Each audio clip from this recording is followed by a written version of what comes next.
如果你突然間覺得有道氣咧，就咁樣就咳佢出嚟，咁舒服好多噶啦。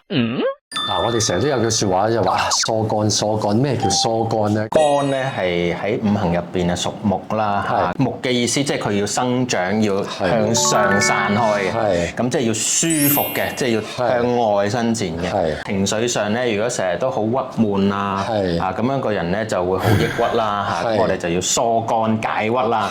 肝咧就喺我哋呢個肋骨嗰度咧，咁大嚿嘅。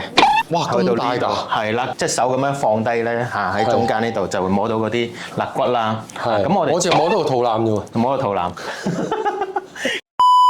嗱，咁咧我哋兩邊肋骨咧就係要疏解佢啦，咁我哋就用手指咁樣撒開，然之後咧就疏呢兩邊肋骨嘅，百幾200下就得㗎啦。如果你做到嘅話，百幾200下，你做到就好啦。